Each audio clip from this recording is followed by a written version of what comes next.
What's happening, guys? Welcome back to another video. Well, as you can see, I'm under an umbrella. We're just out on the canal, the local canal near mine. We've walked probably, I'd say, about 2-3 miles towards Bosley, Macclesfield way. We've got 2 floats out at the minute on sardine. We've just got a £65 braid straight through, and then I've got £30 wire traces on with size 4 hooks, semi-barbed, so the barbs only go into the dead bait, so it's easy to run up the pike. So we're just sat here doing the waiting game. I've never fished this spot, but I say I've never fished it. I've span it like with lures a few years ago. I remember seeing massive shoals of bream and roach here, and some serious ghost carp as well. So hopefully, all being well, I should get one. But like I say, I've been fishing on the canal now for the last 6 weeks, and I've had a £4 jack, which some of you might have seen on some of the shorts on TikTok and that.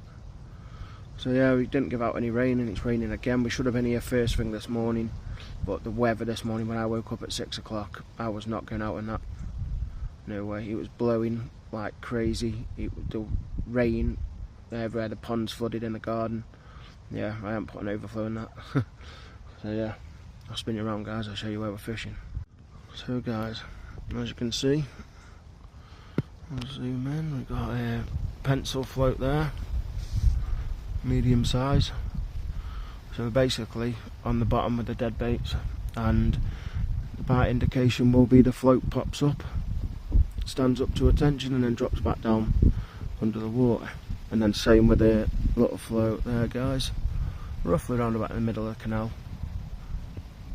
roughly around about 5 foot deep here. The good thing is about the canal, if you ever fish the canal, as you can see the opposite bank there, you have sheep piles. So the sheep piles are what you knock into the ground when you're trying to hold the bank side of something, maybe a foundation or stuff. They use them a lot on site. But where them sheep piles are, you know that water's a lot deeper and it's just a straight drop. So that's what I like to fish, because the canals are very shallow. But yeah, we've got a load of snag area. The plan was to fish the wide just there now, but there's a boat right there, so the wind's blowing down anyway, so all the scent off the sardines, if there is any pike down that bank side there where all the snags are, hopefully we should pick one up. But yeah, if not, then we're going to work our way back towards the car. And there's a few good spots on the way as well. So I've seen one of my mates, he's on the canal piking as well. He's gone to the barge which his missus' mate lives on, so he's just there with a hot brew and a bacon butty probably. So yeah, I'll check back in with you in a bit, guys, and hopefully we get a few pike on the bank, maybe even a PB of over £18. So I'll see you in a bit. Welcome back, guys. So we had no luck in that area where we planned to fish first thing, so we are now on to the next spot. I'll give it an hour in that area. That was the farthest destination. Now we're heading our way back towards the car, and hopefully we'll have something further down where I know they have actually been caught, but just one of them things. That's what's good about fishing. It's alright going to these places where it's stocked up and everything. I like the hunt, the chase. Probably blank more times than I'll catch this season, but as long as you get that PB, I'll be happy. As long as you've got a bait in the water, you've got a chance. So just heading back from Bosley now, on foot. And there's a spot that I noticed. The good thing is when it rains and you're fishing, you noticed all the little inlets where water comes in, stuff like that. So where I caught the last pike, there's a load of water coming in today from the fields, so I'll catch back up with you guys in a bit. Just want to mention something now. I don't know how this might go, but you pay for your rod licence every year. Look at the state of the towpath. There's floods on it, everything's overgrown, nothing's maintained. especially not down this stretch anyway. The bit where we actually get on is quite tidy, but it's even worse than this in a minute. So, like I say, funny enough, I've had an email from the environmental agency saying that our money for rod licences is going to be a big thing this year or next year for 25 to maintain as much water as possible. So we will see. But yeah, so I'll catch back up with you after.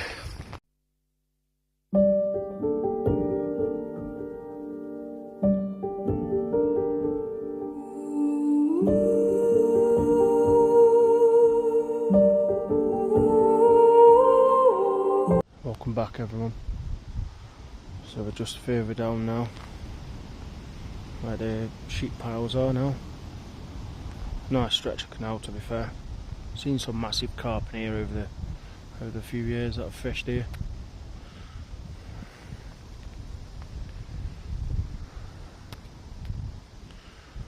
I haven't got the other rod out yet. I'm just waiting. Try and cast as many little spots as I can. Giving it 10 minutes, moving, 10 minutes, moving. Nothing yet. Hopefully though, be nice. I don't care what size, to be fair at the minute. I just won't catch one. I'll catch back up with you after.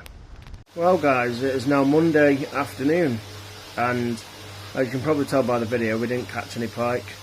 I did stay till 4:30, but nothing showed in the area where I knew some of them have been caught in the last few weeks, but sadly nothing happened. I had 2 baits out as well, so there's always next time.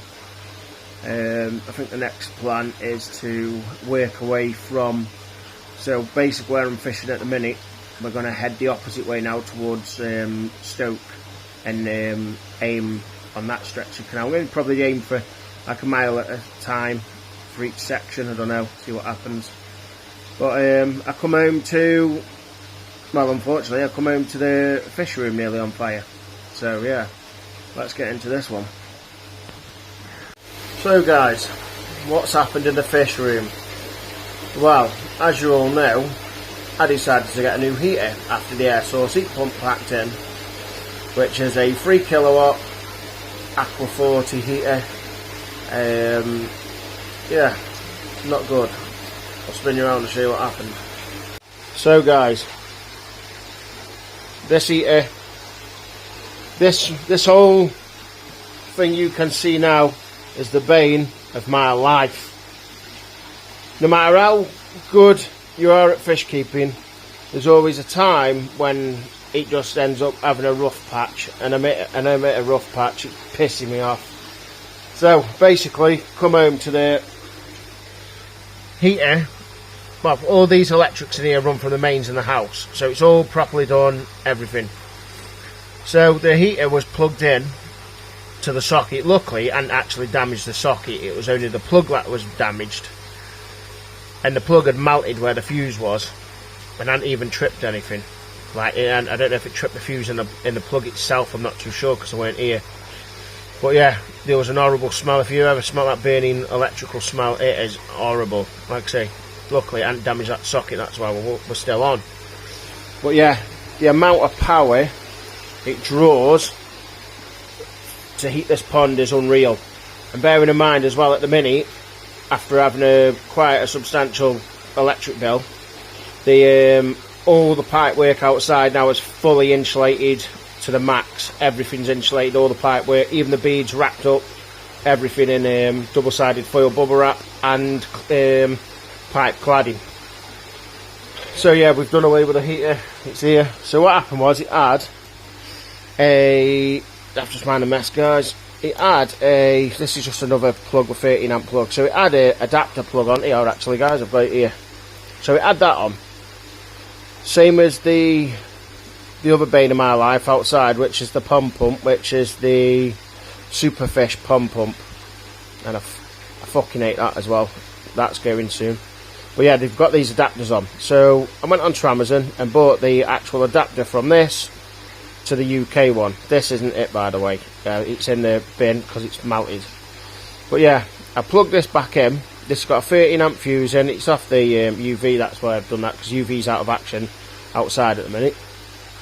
So yeah, I plugged this back in. Within 20 minutes this plug was untouchable again, but luckily I hadn't obviously damaged this. I'm not taking any risks.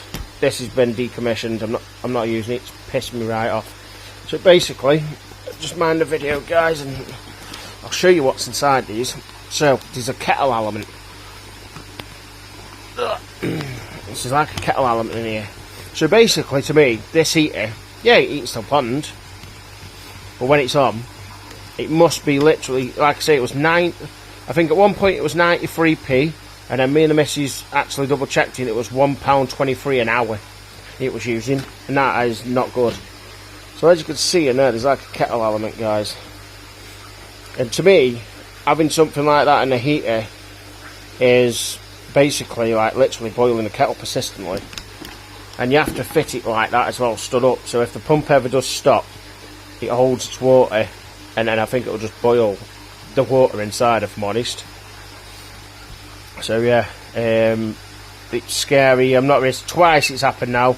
The first time I was a bit like, well, fair enough, it's heating the pond up. I'd done a cold water change, but no, the last water change I did on Saturday was a hot water change, well, a warm water one, so it didn't even kick in. It must have kicked in and just got hot and hot and hot and hot, and didn't stop. The other side is pretty weird because I can't even get into it, sorry guys. So this is the temperature gauge set at 25 it was on it. I might have probably moved it when I've obviously dismantled it. We can't even get in here either. There's another video on YouTube of this heater, and it's kept tripping out. But yeah, don't like it. And when I had the cap end on here as well, which is a rubber boot, I noticed when the rubber boot was on here, this kept condensating. And on the other guy's video, like I said, there's only one video I could find on YouTube of there, and all in here was all condensated, and it was tripping out. Mine isn't tripping out, but when I had the rubber boot on, you take it off and there was all condensation here, so that's obviously working its way in. So yeah, it's not going fucking back on my pond, setting my fish room on fire. So we're going for another air source heat pump. I've been watching Dave at Black Country Koi, and he's got an Aqua 40 air source heat pump, and his is doing pretty well. It won't work below 5 degrees, but obviously we're building the fish, the filter house this weekend, so it'll be in there. And yeah, we're getting a diesel heater, a shed diesel heater, like the ones like a Chinese diesel heater. I was going to put one in my camper van years ago, but I never got round to it. But one of the lads at work today said to me he's getting one for his pigeon shed and that. So I said, bloody hell, what a cracking idea. I can heat in here, straight through the wall or wherever I decide to. I need to patch that in as well. And then obviously have one running in the filtration house, which will keep that warm, because we've got a couple of fish tanks to build in there as well. So that's the rant over about that. At the minute, guys, I am running the Inkbird system. So we've got the 500 watt inline heater running on the pump, which is that one there. 25.2 on the inline one. It's not bang on accurate, these heaters aren't. They're good heaters though. Like I say, that's not even that warm. But yeah, it's been running since last night. Yeah, yesterday, yesterday afternoon, sorry guys. And I've got the Inkbird system on with a DT 650 watt heater, and she's at 23.5 on there. Trying to aim for 26 and 25.2 on there, and it's working. It's actually heating over 6,000 litres, and I actually can't believe it. Like I say, the heater, the other one, the DD one, is just in there. Yes, I know someone's going to say I've got a Stingray, but she really doesn't even go up this side. She stays over there and likes to surf the spray bar. But yeah, we are going to get a cage on that, hopefully sometime this week, on that heater what's in the pond. And obviously none of the fish can burn themselves on it. But yeah, I can't actually believe a 650 watt heater and a 500 watt heater is doing the job. And it's better on electric as well. Nowhere near what that bloody thing was. So guys, sadly, we've had a fish loss. you might see me short on TikTok or whatnot. We lost the big albino silver arowana. Absolutely gutted. I've had that fish from roughly around about 9 to 10 inches. I swapped the old big mono peacock bass and the ex-Ingu peacock bass that I had for it, with a bit of cash as well. So I'm gutted about that, but everyone else seems to be doing fine. I do need to change the cartridges on the 3-stage dechlorinating system. That's why I've got this stuff's mega, this stuff's getting rid of it. Gets rid of well, everything you can see there, guys. I love this stuff. I always have this as well, because the 3-stage doesn't take out chloramines, not chlorines. It does do that as well, but I mean the one with the 3-stage doesn't take out. So guys, this is getting on for a long video now. So yeah, the updates. We're going to start building the filtration shed, get it all boxed in, get a nice diesel heater in there. Hopefully it all works out. Go and get some sort of like a converter to swap it over to 240 from 12 volt. Well, it's 12 volt, 240 to 12 volt, so obviously it works properly, and get it wired into the mains outside. Everyone's doing well. Everyone's getting massive, guys. It's mad having these spreads the size of here now. Monsters, guys, monsters. Looking really well in here now. I do need to clean the glass, which, yeah, you can imagine what that's like. There we are, guys. Got the spray bar running, so that's straight off the Tempest, and we've still got the top inlet there, you can see, running as well. The bottom one isn't, because the UV's off, because that's what was the air source heat pump was on. Need a little bit, another 100 ml of water in here. I'm just going to leave it for now, let the meters catch up. So yeah, there it is, guys. So me being a numpty and rushing and panicking about the Stingray, that tap should have been here to isolate the spray bar, and then open that one to run the backy shower, but I'll redo that next year when the backy shower's actually up and running again, and we can take the covers off the pond, so you don't get the gist how big it is. It's a big pond, to be fair, guys. And then we do need to crack on with the outdoor pond as well, because that needs a very good clean. So guys, I'm going to leave this one here. I hope you enjoyed the fishing at the beginning, even though we didn't catch. If you haven't subscribed, please consider subscribing. We've got a load of projects coming up. I've been a bit lazy with the videos. I haven't really had much to film, so that's why I'm doing a bit of fishing as well. Plus I do enjoy that. It's what got me into the hobby. So we're going to leave this one here, guys. Hope you enjoyed the video. Like I say, please subscribe if you would like to. Hit that like button as well, it always helps. And I will catch you on the next one, when hopefully we'll be on the bank again, actually with some pike. So thanks, guys. See you again.